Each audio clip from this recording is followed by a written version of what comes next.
Evangelho segundo São João, no capítulo 11, as 3 ressurreições que Jesus realizou enquanto ele estava aqui na terra como 100% homem, como o verbo que se fez carne, o Deus encarnado. Ele era 100% homem, mas ele era também 100% Deus, e por isso realizou tantos milagres, sinais e prodígios que apontam aí para o fato que ele é Deus, para a sua divindade. E a Bíblia, os 4 evangelhos nos mostram que Jesus realizou 3 ressurreições, algo que só o Messias poderia fazer, o ungido, aquele que foi predito, prenunciado, profetizado pelos profetas. E a Bíblia fala que Jesus, ele realiza o milagre da ressurreição de Lázaro, que estava morto já havia 4 dias. Ele ressuscita também o filho da viúva de Naim. Nós vamos estudar mais para frente aí, noutra quarta-feira. Era o filho daquela viúva que já estava morto, e ele estava sendo levado para o seu velório ali, para o seu enterro. E a Bíblia fala que Jesus também, ele ressuscita a filha de Jairo, que era um patrono da sinagoga lá de Cafarnaum. E a Bíblia fala que Jesus chega logo após a sua morte. 3 ressurreições distintas que muito tem a nos ensinar. Ele ressuscita o filho a filha de Jairo, quando ela tinha acabado de morrer. Ele ressuscita o filho da viúva de Naim, quando ele estava indo para ser enterrado. E ele ressuscita Lázaro depois de 4 dias que ele já estava morto.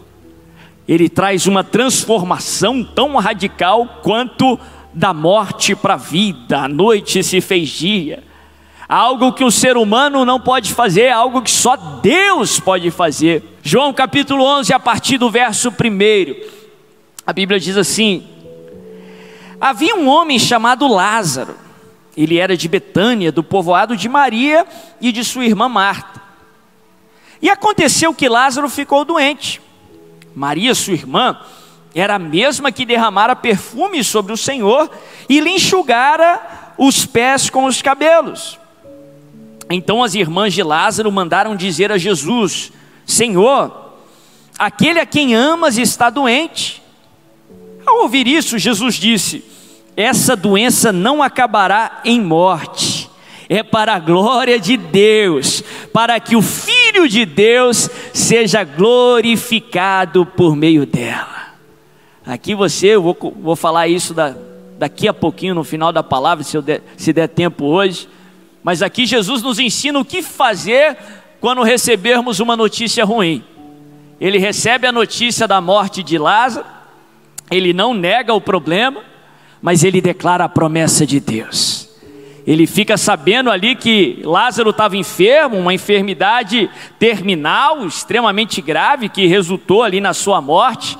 E ainda assim, contra a esperança, contra o que era humanamente ali, o que fazia sentido, ele declara, ele diz: essa enfermidade não acabará em morte, mas é para a glória do Filho de Deus, para que a glória do Filho de Deus seja manifesta. Quando você receber uma notícia difícil, quando você perceber que tem desafios sobre a sua frente, não nega o problema, mas declare uma palavra de vitória sobre a situação, declare uma palavra de ressurreição, diga: esse problema não vai ser meu fim, mas é para que a glória de Deus se manifeste na minha vida. Essa enfermidade não será o meu fim, mas é para que a glória de Deus resplandeça através da minha vida.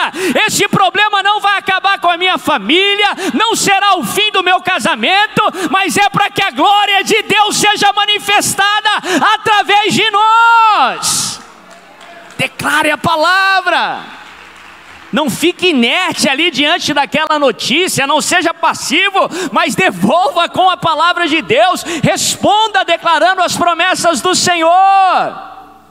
Continua lendo, verso 5. Jesus amava Marta, a irmã dela, e Lázaro. No entanto, quando ouviu falar que Lázaro estava doente, ficou mais 2 dias onde estava. Depois disse aos seus discípulos: vamos voltar para a Judéia.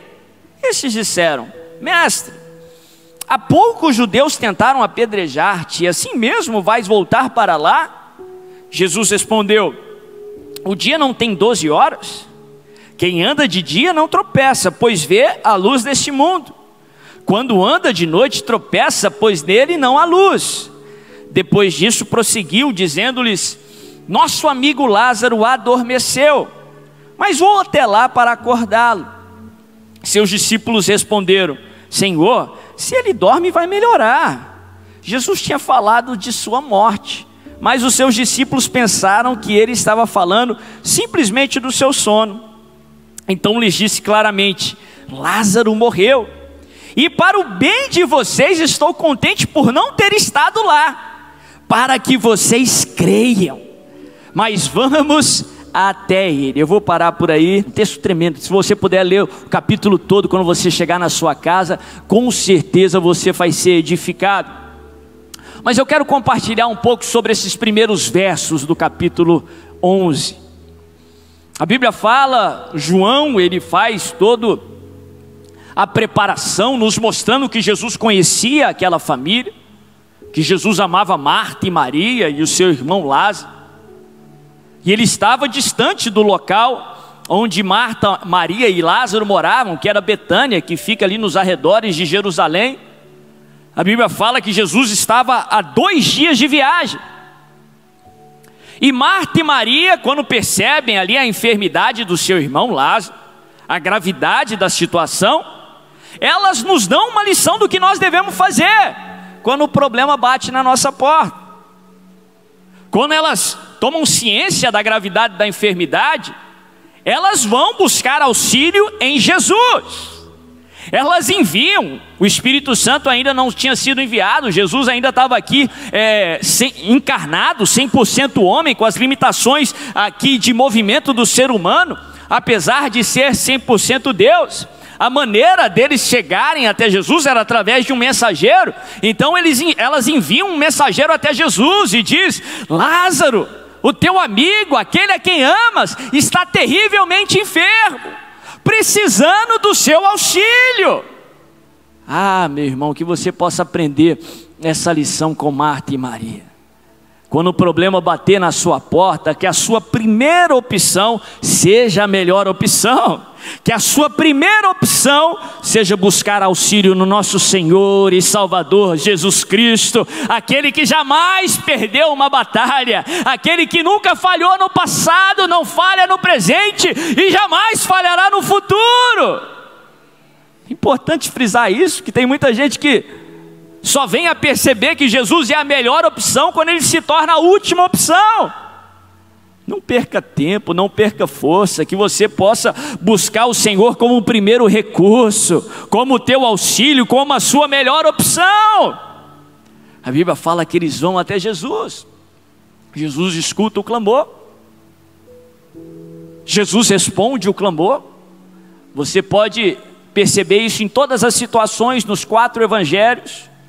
Todos aqueles que chegaram até Jesus com um clamor, eles obtiveram uma resposta. É antibíblico alguém chegar até Jesus com um clamor e não ter a resposta. Muita gente diz não ter recebido uma resposta. O que na verdade aconteceu é que muitas vezes a resposta não é aquela que eles queriam, mas sempre recebem uma resposta. É antibíblico você chegar até Deus com um clamor e não receber uma resposta. Eu vou falar de novo, se você chegou aqui com um clamor, Deus vai derramar dos céus a sua resposta em nome de Jesus. A Bíblia fala que Jesus, ele recebe a notícia. Ele era o Deus encarnado, ele era 100% homem, mas ele também era Deus. Ele sabia toda a distância. Ele sabia que eram 2 dias de viagem. E ainda assim a Bíblia fala, João é bem claro em nos mostrar ali, que ele fica mais 2 dias aonde ele estava. Quando ele finalmente vai sair de onde ele estava, ali no norte da Galileia, ele chega lá em Betânia, mas quando ele chega, humanamente falando, já era tarde demais. Lázaro já tinha morrido, já haviam 4 dias. O cheiro já estava forte. A ponto que Marta lá na frente, quando Jesus vai lá até a gruta, até a tumba onde Lázaro estava ali enterrado, ele pede para tirar a pedra. Marta fala: não faz isso, Senhor, porque ele já está cheirando mal, já fazem 4 dias. Mas eu gosto de estudar esses primeiros versos aqui de João capítulo 11, porque João é muito claro aqui em nos mostrar que apesar de Jesus ter demorado 4 dias, apesar ali dele ter chegado, humanamente falando, numa hora que já era tarde demais, em todos os momentos, Jesus jamais perdeu o controle. Em todos os momentos, Jesus jamais perdeu o controle. E se você percebeu aqui nos primeiros versos da história, que Jesus, enquanto ele falava ali com os discípulos, ele tinha um plano muito bem detalhado para aquela situação. Ele recebe a notícia que Lázaro estava enfermo. Ninguém contou para ele que no meio do caminho Lázaro tinha morrido, mas ele sabia, porque ele não era só homem, ele também era Deus. E a Bíblia fala que os olhos de Deus estão em todos os lugares. Ninguém tinha falado para ele, mas ele já sabia. A Bíblia fala que no meio ali daqueles, quando ele decide sair de onde ele estava, ele avisa os discípulos, ele diz: vamos voltar para a Judéia, vamos lá para Betânia, porque Lázaro adormeceu. Aí os discípulos, sem entender nada dos planos, do propósito do Senhor, os apóstolos do Cordeiro não entendiam naquele tempo, quanto mais nós nos dias de hoje. Eles começam a falar: mas Senhor, da última vez que o Senhor esteve ali na região, estavam tentando te apedrejar. Se o Senhor for lá, eles vão dar fim aí no teu ministério. Se Lázaro adormeceu, deixa que ele vai acordar. E Jesus mais uma vez fala: olha, adormeceu, nós precisamos ir lá para acordá-lo. Os discípulos: se ele adormeceu, não precisa do Senhor ir lá acordá-lo, ele vai acordar. Até que finalmente ele diz claramente: Lázaro morreu. O que aconteceu? Jesus demorou. Jesus vira para eles e: Lázaro morreu, e para o bem de vocês eu não estava lá, porque está tudo sob controle, está tudo conforme o plano do Senhor, porque o plano do Senhor é sempre maior e melhor do que o teu. A Bíblia nos ensina que o caminho do Senhor, ele é perfeito, por mais imperfeito que ele pareça. A Bíblia nos ensina que os planos do Senhor não podem ser frustrados. É para o bem de vocês que eu não estava lá, para que por fim, quando Lázaro ressuscitar, vocês vão crer que o Filho de Deus tem poder para vencer até a morte. Está tudo sob controle. A situação pode ter saído do controle de Marta e Maria, daquela família, pode ter pego aquela família de surpresa, mas não saiu do controle de Jesus, mas não surpreendeu o Senhor Jesus, porque nada surpreende a Deus. Esse problema pode ter pego você de surpresa, esse problema pode ter saído do seu controle, mas nada pega Deus de surpresa, mas nada sai do controle de Deus. Ele ainda tem o controle. Está tudo conforme o plano do Senhor. Está tudo conforme o plano do Senhor. E se você ver no decorrer da história, Marta e Maria não precisaram fazer muita coisa para ressuscitar Lázaro. Se você ver no decorrer da história, o que Jesus esperava que Marta e Maria fizessem, era o que Ele espera que você e eu façam: que vocês creiam, acredite. Ele diz para Marta: Marta, eu sou a ressurreição e a vida, aquele que crê em mim, ainda que morra, viverá. Marta, se creres, verás a glória de... Então creia. Pode ter sido o fim para o homem, mas não é o fim para Deus. Pode ser um limite para o homem, mas não há limites para Deus. Os comentaristas bíblicos e os estudiosos, eles dizem que havia uma crença naquela época, que a alma, o espírito do morto, ficava ali perto do corpo ali, do defunto, por pelo menos 3 dias. Se houvesse qualquer possibilidade da pessoa voltar a viver, deveria acontecer nos 3 dias. O 4º dia era o dia que não tinha mais jeito. A esperança toda havia se esgotado. Jesus, de propósito, planejou chegar lá no 4º dia, quando a esperança humana havia sido esgotada, para ensinar para Marta e Maria, para os seus discípulos, para todos nós, que apesar da esperança humana ter se esgotado, o nosso Deus é o Deus de toda a esperança. Ele é a nossa única esperança para todo tempo, até diante da morte. O nosso Deus é o Deus de toda a esperança. Ah, meu irmão, a Bíblia nos ensina que a esperança que vem do Senhor, quando colocamos a esperança no Senhor, nós jamais seremos decepcionados, nós jamais seremos envergonhados, de acordo com a palavra de Deus. Quando a esperança humana havia se esgotado, o Senhor chega como provedor de toda a esperança, mostrando que Ele é digno da nossa confiança, Ele deve ser a nossa única esperança. Deus tinha tudo sob controle. Interessante que aprendemos com o nosso Senhor Jesus Cristo, que Ele jamais nos faz esperar em vão. Ele tem um propósito até para a espera. Ele chegou no 4º dia de propósito. Ele tinha um plano. A Bíblia nos ensina que os planos do Senhor, tão alto quanto os céus são da terra, são maiores e melhores do que os nossos. Tem uma tradução que diz os pensamentos do Senhor. A mente humana não consegue entender os planos do Senhor. Mas Deus tem um propósito, ou Jesus tinha um propósito até para o tempo da espera. Aprendemos através do nosso Senhor Jesus Cristo, do seu agir aqui, retratado nos 4 evangelhos, que Deus jamais nos permite esperar em vão. Deus nos ama demais para permitir que você espere à toa, em vão, sem objetivo. Enquanto você está esperando, não se esqueça, Deus não se esqueceu de você. Lucas capítulo 18, Jesus conta uma parábola explicando esse princípio. Ele conta a parábola sobre aquela viúva persistente, que estava precisando de um juiz ímpio e iníquo.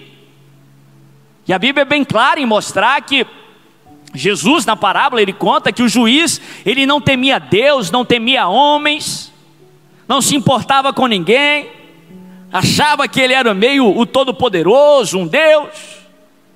E a Bíblia mostra essa viúva, que para aquele contexto cultural ou sociocultural representava alguém que não tinha quem provesse para ela, quem defendesse ela. Mas a Bíblia fala, Jesus conta que ela era persistente, e de manhã, de tarde, de noite vinha para aquele juiz dizer: julga minha causa, resolve meu problema, julga minha causa, resolve meu problema. Até que finalmente ele disse: ora, para ela deixar de encher minha paciência, de me amolar, eu vou resolver a situação dela. Aí Jesus conclui a história dizendo assim, presta bem atenção, ele diz assim: não fará, pois, Deus justiça aos seus escolhidos, que a Ele clamam de dia e de noite? Presta bem atenção aqui que essa parábola que Jesus conta é uma parábola de contraste, não é de comparação. Jesus não está se comparando ou igualando aquele juiz iníquo, pelo contrário, ele está se contrastando com aquele juiz. Deus não é alguém distante de nós, pelo contrário, Ele é o justo juiz e Ele é um Pai cheio de amor, que nos ama com amor incondicional, que quer o melhor para você, até mais do que você quer o melhor para você mesmo, que sabe o que é melhor para você, que te ama com amor perfeito. E você também, nós não somos uma viúva, que para aquele contexto sociocultural, representava alguém sem defensor, sem provedor, não. Sabe o que Jesus fala? Ele diz assim: não fará Deus justiça aos seus escolhidos. Presta atenção, você é escolhido de Deus, você foi escolhido pelo Pai. Não fostes vós que escolhestes a mim, diz o Senhor, mas fui eu que vos escolhi. Deus te escolheu a dedo, você é escolhido de Deus. É por isso que o diabo tem inveja de você. Deus te escolheu. Antes da fundação do mundo, a Bíblia fala que Deus pensou em nós, pensou em você, e Ele te escolheu. Jesus, ele conclui dizendo assim, e eu vou concluir: não fará, pois, Deus justiça aos seus escolhidos, que a Ele clamam de dia e de noite?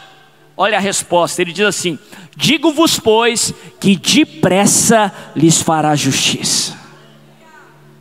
Em outras palavras, Deus não deixa você esperando em vão. Se Ele permitiu a espera, porque a espera é o melhor para você.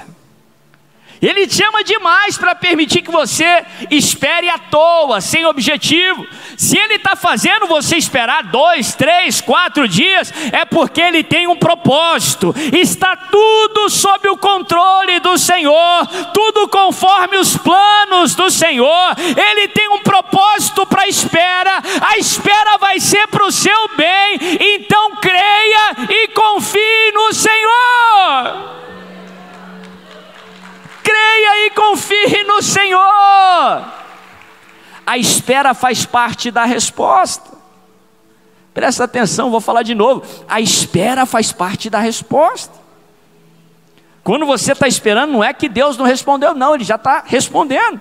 A espera faz parte da resposta. Talvez a melhor maneira de ilustrar é através da gestação. Nós cremos na vida desde a concepção.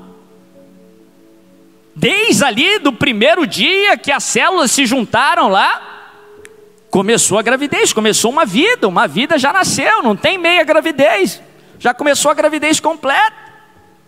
O milagre já aconteceu, só que precisa de 9 meses de gestação. Não que é algo ruim. Deus está preparando ali o bebê, Deus está fazendo crescer, multiplicar as células. Deus está preparando a mãe, o corpo da mãe, para ser a mãe da criança. Deus está preparando você para receber o bebê, para receber a bênção. Não é que Deus não fez, Deus já fez. Talvez você não está vendo nada, mas só porque você não está vendo, não significa que Deus não está fazendo. Só porque você não está vendo, não significa que Deus não fez. Ele está trabalhando nos bastidores, Ele está trabalhando dentro de você. O milagre já aconteceu. A espera faz parte da resposta.